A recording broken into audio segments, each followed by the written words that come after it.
All right, how you doing, yo? My name is Ian. I'm a college kid in the FAU. I do my own thing, basically. To say the least, though, I was in my room, which I'm sitting in currently, of course, and me and my roommate were having this conversation about this Wale video, Pretty Girls. And he was telling me about this thing he had up on YouTube, and he was talking to this girl.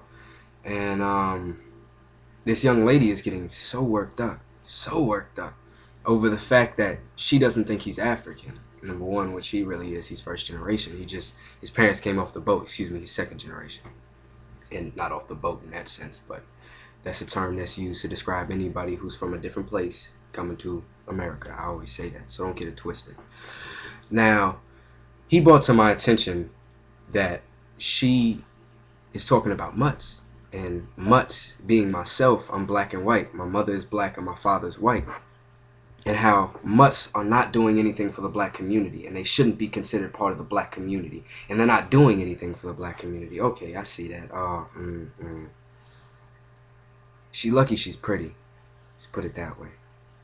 First off, look at all the influential individuals that we have today that are mixed. I mean, let's look at celebrities. I mean, it's not always the best place to look, but let's look at celebrities. Alicia Keys, Drake, who has innovated hip hop for the new generation. Uh, damn, Tiger Woods. Think about that. Bob Marley's father was British. Uh, I mean, there are just so many influential people in the world that have so much power who are just like myself, but also represent the black community and also represent what the black community should stand for.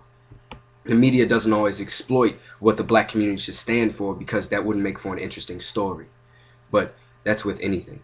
Nothing real positive makes that an interesting story. It makes something an interesting story. People tend to ride on the negativity and the positivity that comes from that negativity instead of the positivity that's already there. Now, Etta James, beautiful soul singer, beautiful blues singer, jazz singer. I mean, the song Adelaide, that joke, come on, she's interracial. She's black and white. So people all throughout the civil rights movement have not only looked to the black community for upliftment and enlightenment, but they've looked to the interracial individuals in that community to do so also. Obama, his mother's white, his father's from Africa. He's looked at as a modern day Nelson Mandela down there. He's an interracial individual. So he doesn't stand for the black culture. Black people didn't vote for him because he was black. I know there were a good majority of them who did because I talk to people who say, oh, just because, shit, I'm black, he's black, I'm going to vote for him. You know, it's just stuff like that. But why now is his approval rating declining? Simply because the black community had so many positive connotations in their mind about how things were going to happen when this man became president. And when it didn't, they needed a scapegoat. They needed something to look at and say, damn, oh, wait. We're not going to look at him in such a high light anymore because he's representing the same occupying presidential position that Bush did. When we know that he's not going to fix anything in a few years, that's not going to happen. We all knew that before we voted for him. But a handful of people still voted for him because he was black. But wait, his mother's white, so doesn't that make him a mutt? Damn, Ma, your argument looking real stupid right now.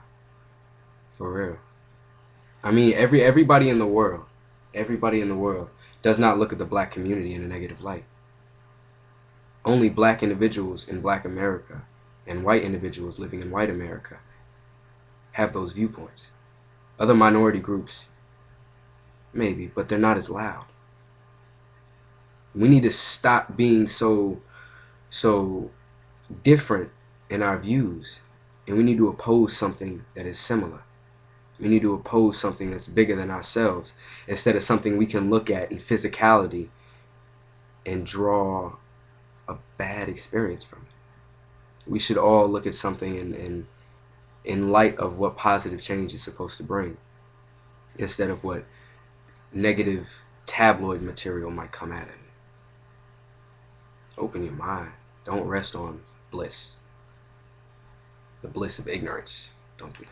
It's not smart. If anything, The only reason why people watch old girl videos is because she looked like Nicki Minaj, who is what? Light skinned. Not to say that black women aren't beautiful. Like I said, I love black women. My mother's a beautiful black woman. I've dated so many black women. Dark skin, light skin, it don't matter. So for people to say that I'm not a part of the black community, I mean, okay. I'm a part of the interracial community and I'm fine with that. But don't let my voice go on deaf ears simply because I don't look just like you. That's not what this country was built on. Don't let it fall on deaf ears simply because the way I speak doesn't match up to the way you hear things. Or what I say you can't comprehend. Or what another person says who might be interracial you can't comprehend because it's small. And they work hard. Just like individuals in every community do. Don't dwell on the bad, man. Dwell on the good. I'm a cynic myself. But when it comes to stuff like this, I have to live in this country. I have to be here. Why should I suffer if I'm not the one causing my own suffering?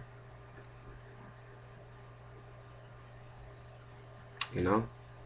I would much rather have myself exploit myself than have somebody else do it for me. You know what I'm saying? I'd much rather put my mind somewhere public than have somebody else do it for me. I'd much rather keep my heart for myself than let somebody else let it beat for me. Do for yourself. Represent yourself. Represent your community also.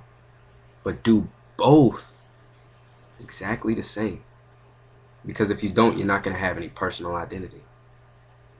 And what does that leave you? Ignorant and fake.